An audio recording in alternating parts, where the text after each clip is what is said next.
नमस्कार भक्तजनों। हिंदू धर्म में जन्माष्टमी का व्रत मंगलकारी माना जाता है।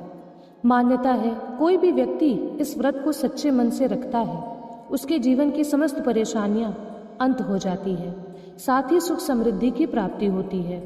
इस साल ये व्रत 16 अगस्त 2025 शनिवार को रखा जाएगा और व्रत का पारण 17 अगस्त की सुबह 5:55 के बाद किया जा सकेगा। जन्माष्टमी पर विष्णु के 8वें अवतार श्री कृष्ण का जन्म मथुरा में मध्य रात्रि हुआ था, इसलिए इस दिन को भगवान श्री कृष्ण के जन्मोत्सव के रूप में मनाया जाता है। वहीं इस दिन भगवान श्री कृष्ण की विशेष पूजा अर्चना की जाती है। वहीं इस दिन व्रत कथा पढ़ना बहुत ज़रूरी माना जाता है, वरना व्रत अधूरा रह जाता है। लेकिन इससे पहले हमें ये जानना है कि हमें किस तरह से श्री कृष्ण की पूजा करनी है। सबसे पहले ब्रह्म मुहूर्त में उठकर स्नानित करके साफ वस्त्र धारण करने हैं। फिर भगवान को नमस्कार कर व्रत का संकल्प लेना है। संकल्प के लिए हाथ में जल, फल, कुश और गंध लें और फिर मखमली पाप प्रश्न वन्व पूरक सर्वभीष्ट सिद्धे श्री कृष्ण जन्माष्टमी व्रत मर्ह्य मंत्र का जाप करें। इसके बाद भगवान श्री कृष्ण की पूजा करें। स्नान कर पूरब या उत्तर की ओर या मंदिर की दिशा में मुख करके बैठना चाहिए। बाल गोपाल का श्रृंगार कर उन्हें एक चौकी पर लाल रंग के आसन पर विराजित करें। भगवान को पीताम्बर वस्त्र पहनाना सबसे अच्छा रहता है। दोपहर के समय काले तिल के जल से स्नान कर देवकी जी के लिए सूती का गृह नियत करें। फिर नार के खीरे के बीज से चीरकर इसमें लड्डू गोपाल को बैठा दें। रात को 12 बजे शुभ मुहूर्त में उन्हें खीर से निकालकर दूध, दही, शहद, घी, गंगा जल व शक्कर से बनाए गए पंचामृत से स्नान कराएं। पूजन में देवकी, वासुदेव, नंद, यशोदा, बलदेव और माता लक्ष्मी का भी नाम लेते रहें। भगवान श्री कृष्ण को यज्ञोपवीत पहनाकर चंदन, अक्षत, पुष्प, धूप और दीप से पूजन करें और झूला में रखकर झुलाएं। प्रणमे देव जननी तव्या जातसु वानमः वासुदेवता तथो कृष्णो नमस्तभ्यम नमो नमः मंत्र का जाप करते रहें। माखन, मिश्री, पंजीरी, फल के अलावा मेवे से बनाए पकवान भी भगवान को अर्पित करें। भगवान के नैवेद्य में तुलसी दल का होना आवश्यक माना जाता है। लौंग, इलायची, पान भी अर्पित करें। पूजन के साथ श्री कृष्ण जन्माष्टमी की कथा और कृष्ण जी के मंत्रों का जाप करें। तो आइए सबसे पहले कृष्ण जी की कथा को पढ़ते हैं। कथा के अनुसार अगर आप जानेंगे कि शास्त्रों के मुताबिक द्वापर युग में भोजवंशी राजा उग्रसेन का मथुरा में शासन था। वह बड़े ही दयालु थे और प्रजा भी उनका काफी सम्मान करती थी। लेकिन उनका पुत्र कंस दुर्व्यसनी था और हमेशा अपनी प्रजा को किसी न किसी प्रकार से कष्ट देता था। जब उसके पिता को ये बात पता चली तो उनके पिता उग्रसेन ने उसे खूब समझाया, लेकिन कंस ने अपने पिता की बात मानने की बजाय उल्टा उन्हीं ही गद्दी से उतार दिया और खुद ही मथुरा का राजा बन बैठा। कंस की एक बहन थी जिसे वह अपनी जान से ज्यादा प्यार करता था। उनकी एक बात कहने से वह हर एक चीज को पूरा कर देता था। ऐसा ही कंस ने अपनी बहन देवकी का विवाह वासुदेव नाम के यदुवंशी सरदार के साथ धूमधाम से कर दिया। वह अपनी बहन को उसके ससुराल स्वयं रथ खींचकर पहुंचाने वाला था।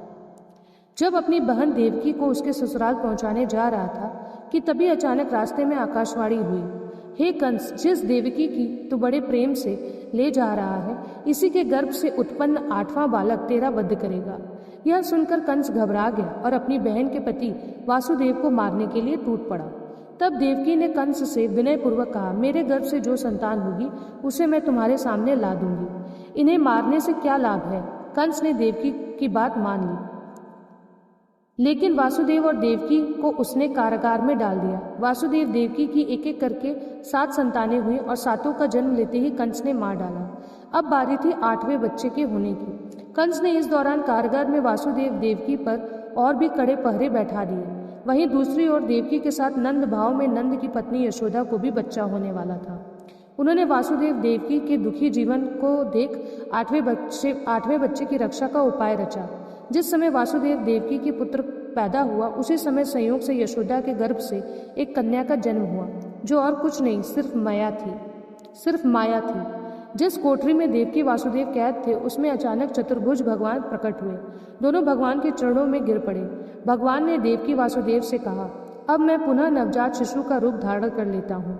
तुम मुझे इसी समय अपना मित्र नंद जी के घर वृंदावन में ले जाओ और उनके यहाँ जिस कन्या का जन्म हुआ है उसे लाकर कंस को दे दो।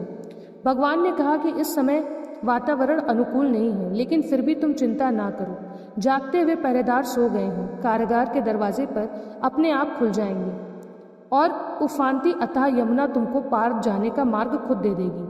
भगवान के आदेश के अनुसार वासुदेव नवजात शिशु रूप श्री कृष्ण को सूप में रखकर कारागृह से निकल पड़े और यमुना को पार कर नंद जी के घर पहुंचे, जहां उन्होंने नवजात शिशु को यशोदा के साथ सुला दिया और उनकी कन्या को लेकर मथुरा आ गए। वासुदेव के आते ही कारागृह के फाटक पूर्ववत बंद हो गए। कंस तक वासुदेव की बच्चे की पैदा होने की सूचना पहुंच गई। कंस ने बंदगृह में जाकर देवकी के हाथ से नवजात कन्या को छीना और जैसे ही उसने उस बच्ची को पृथ्वी पर पटक देना चाहा, वैसे ही कन्या आकाश में उड़ गई और उसने कहा, अरे मूर्ख, मुझे मारने से क्या होगा? तुझे मारने वाला तो वृंदावन पहुंच चुका है और वह जल्द ही तेरे पापों का दंड तुझे देगा। इसी के साथ जन्माष्टमी की व्रत कथा यही समाप्त होती है। हरे राम हरे कृष्ण, जय श्री कृष्ण। आपको जन्माष्टमी के दिन जन्माष्टमी की ये कथा भी अवश्य पढ़नी है। उसके बाद जन्माष्टमी पे श्री कृष्ण के कुछ मंत्रों का जाप करना है, जैसे ओम क्लीम कृष्णाय नमः, कृष्णाय वासुदेवाय हरे परमात्मने, ओम कृष्णाय नमः, ओम कृष्णाय गोविंदाय नमः, ओम संतान गोपाल गोविंदाय नमः। ये सब श्री कृष्ण के ऐसे मंत्र हैं कि रुद्राक्ष की माला से या फिर तुलसी की माला से, ज़्यादातर आपको लाभ तुलसी की माला से जाप करने से ही होगा। अगर आप इन मंत्रों का जाप तुलसी की माला से 108 दिन करते हैं, 108 बार करते हैं, तो आपको इससे भगवान श्री कृष्ण की विशेष कृपा प्राप्त होगी, क्योंकि जन्माष्टमी के दिन की गई पूजा और मंत्रों का जाप उस दिन आपको भगवान श्री कृष्ण तक अवश्य पहुंचेगा और आपको इससे फल की प्राप्ति अवश्य होगी। इसलिए आप पूरे विधि विधान से भगवान श्री कृष्ण की पूजा करिएगा, उनके मंत्रों का जाप करिएगा, जन्माष्टमी की कथा पढ़िएगा और अंत में क्षमा प्रार्थना करिएगा और प्रसाद वितरण कर भजन कीर्तन करते हुए रत जगा करिएगा, क्योंकि स्वयं सृष्टि के पालनहार ने आपके यहाँ जन्म ले लिया है। इसी के साथ दोस्तों, अगर आपको ये वीडियो पसंद आए तो वीडियो को लाइक, शेयर, सब्सक्राइब ज़रूर करें। मिलते हैं अगले वीडियो में। धन्यवाद।